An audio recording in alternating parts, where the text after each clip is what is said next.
നമസ്കാരം, ഗൾഫ് ന്യൂസിലേക്ക് സ്വാഗതം.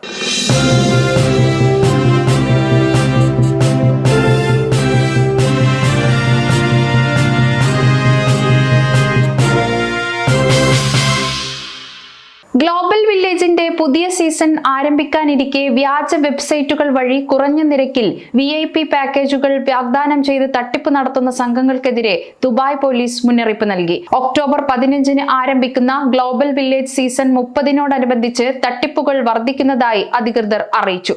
പണം തട്ടുന്നതിനും വ്യക്തിഗത വിവരങ്ങൾ ചോർത്തുന്നതിനും സാധ്യതയുണ്ടെന്നും അതിനാൽ ജാഗ്രത പാലിക്കണമെന്നും പോലീസ് മുന്നറിയിപ്പ് നൽകി. അംഗീകൃത ഉറവിടങ്ങളിൽ നിന്ന് മാത്രം ടിക്കറ്റുകൾ വാങ്ങണമെന്നും അധികൃതർ അറിയിച്ചു.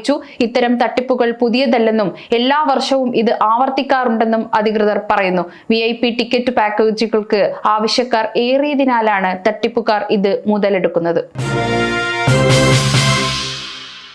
ലോകമെമ്പാടുമുള്ള ദരിദ്ര കുടുംബങ്ങൾക്ക് കൈത്താങ്ങായി പുതിയ ഭവന പദ്ധതിയുമായി ദുബായ് കിരീടാവകാശി Sheikh Hamdan bin Mohammed bin Rashid Al Maktoum രംഗത്ത്.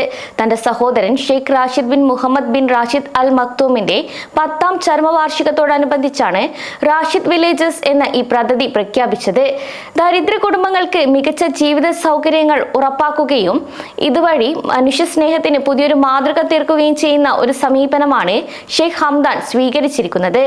റാഷിദ് വില്ലേജസ് എന്ന ഈ പദ്ധതി ഒരു ഭവന നിർമ്മാണത്തിനപ്പുറം പലരുടെയും ജീവിതം തന്നെ മാറ്റിയെഴുതാൻ കഴിയുന്ന ഒരു സംരംഭമായാണ് കാണുന്നത്. ജീവിക്കാൻ ആവശ്യമായ എല്ലാ അടിസ്ഥാന സൗകര്യങ്ങളും ഉറപ്പാക്കുമെന്നും പാർപ്പിടം, വിദ്യാഭ്യാസം, ആരോഗ്യ സംരക്ഷണം, സാമൂഹിക സേവനങ്ങൾ എന്നിവയെല്ലാം ഈ പദ്ധതിയുടെ ഭാഗമായി നടപ്പാക്കുകയും ചെയ്യും. മറ്റുള്ളവരെ സഹായിക്കാൻ എന്നും ആഗ്രഹിച്ചിരുന്ന ഒരു വ്യക്തിയായിരുന്നു തന്റെ സഹോദരനെന്നും ആ സ്നേഹവും കാരുണ്യവും ലോകം ഓർക്കണമെന്നും അതിനായാണ് ഇത്തരത്തിലൊരു പദ്ധതി നടപ്പിലാക്കിയതെന്നും അദ്ദേഹം പറഞ്ഞു.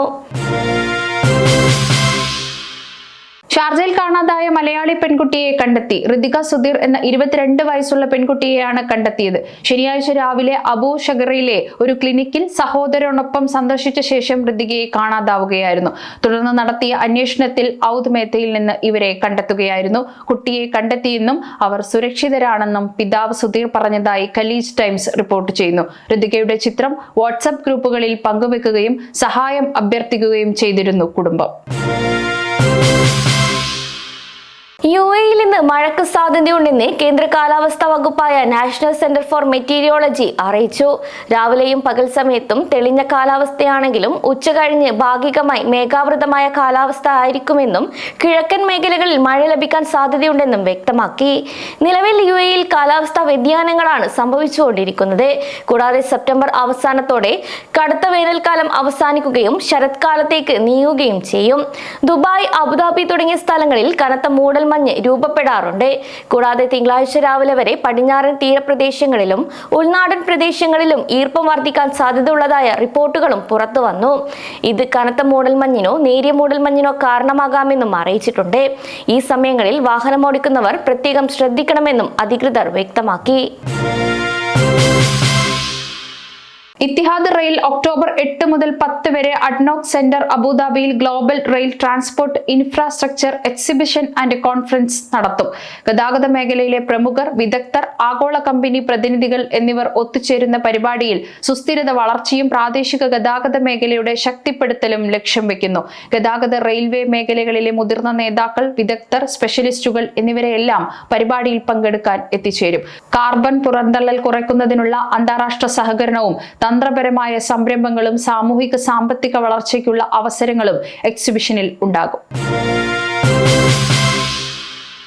UAE-യിൽ ശരീരഭാരം കുറയ്ക്കാൻ പുതിയ മരുന്നുകൾ തേടുന്നവർ വർദ്ധിക്കുമ്പോൾ ആരോഗ്യപരമായ അപകടങ്ങളെക്കുറിച്ച് ഡോക്ടർമാർ മുന്നറിയിപ്പ് നൽകുന്നു. ജീവിതശൈലിയിൽ മാറ്റം വരുത്താതെ മരുന്ന് ഉപയോഗിച്ചാൽ പേശികളുടെ നാശത്തിന് സാധ്യതയുണ്ടെന്നും ഇത് ദീർഘകാലാടിസ്ഥാനത്തിൽ ആരോഗ്യത്തിന് ദോഷകരമാകുമെന്നും ഡോക്ടർമാർ പറഞ്ഞു. പുതിയ സാങ്കേതിക വിദ്യകൾ ഉപയോഗിച്ച് ശരീരഭാരം കുറയ്ക്കുന്ന രീതി വർദ്ധിച്ചു വരുന്നതായും എന്നാൽ ഇതിന് പലപ്പോഴും കൊഴുപ്പിന് പകരം പേശികളാണ് നഷ്ടപ്പെടുന്നതെന്നും ഡോക്ടർമാർ വ്യക്തമാക്കി. ശരീരഭാരം കുറയുന്നത് പെട്ടെന്ന് കാണാൻ സാധിക്കുന്നതായാണ് പലരെയും ഈ മരുന്നുകളിലേക്ക് ആകർഷിക്കുന്നത്. അതേസമയം UAE-യിൽ സൗന്ദര്യ ശസ്ത്രക്രിയ, ശരീരഭാരം കുറയ്ക്കൽ എന്നിവയ്ക്ക് സുപ്രീം കോടതി പുതിയ ചട്ടങ്ങൾ ഏർപ്പെടുത്തിയതോടെ ഇത്തരം കാര്യങ്ങൾ കർശനമാവുകയാണ്. ഗൾഫ് രാജ്യങ്ങളുമായി സ്വതന്ത്ര വ്യാപാര കരാറിന് ഇന്ത്യ ചർച്ച തുടരുകയാണെന്ന് കേന്ദ്ര വാണിജ്യ മന്ത്രി പീയൂഷ് ഗോയൽ വ്യക്തമാക്കി. ഒമാനുമായുള്ള ചർച്ച ഇപ്പോൾ അവസാന ഘട്ടത്തിലാണ്. എന്നാൽ GCC രാജ്യങ്ങളുമായി ഒരു ഏകീകൃത കരാർ ഉദ്ദേശിക്കുന്നില്ലെന്നും അദ്ദേഹം വ്യക്തമാക്കി. UAE ബാങ്കുകൾക്ക് ഇന്ത്യയിലേക്ക് പ്രവർത്തനം വ്യാപിപ്പിക്കാൻ താൽപര്യം പ്രകടിപ്പിച്ചിട്ടുണ്ട്. അമേരിക്കയുടെ അധിക തീരുവ മറികടക്കാൻ ഇന്ത്യ കുറുക്കുവഴികൾ തേടില്ല. അധിക തീരുവ മറികടക്കാൻ ഇന്ത്യ ഉൽപ്പന്നങ്ങൾ ദുബായിൽ എത്തിച്ചു പുനർകയറ്റുമതിയുടെ സാധ്യത തേടുമെന്നും അദ്ദേഹം വ്യക്തമാക്കി. ഞെട്ടിച്ചു വീണ്ടും ദുബായ് മെട്രോ. ഡ്രൈവറില്ലാ മെട്രോ സംവിധാനമായ ദുബായ് മെട്രോ മുഴുവൻ സമയവും നിരീക്ഷിക്കാൻ ഉപയോഗിക്കുന്നത് 900 ക്യാമറകൾ.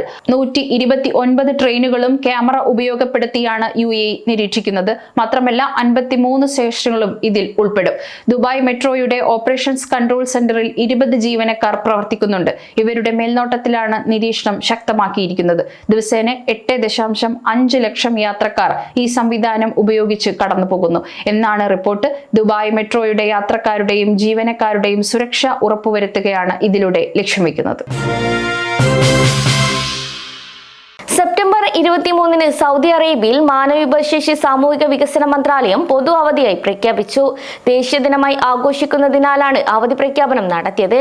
95ാമത് ദേശീയ ദിനം വിപുലമായ ആഘോഷങ്ങളോടെയാണ് രാജ്യം ആചരിക്കുക.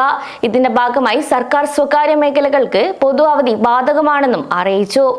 1932 അബ്ദുൾ അസീസ് അൽ സൗദ് രാജാവിന്റെ നേതൃത്വത്തിൽ സൗദി അറേബ്യയെ ഏകീകരിച്ചതിന്റെ ഓർമ്മ പുതുക്കുന്ന ദിവസമാണിത്.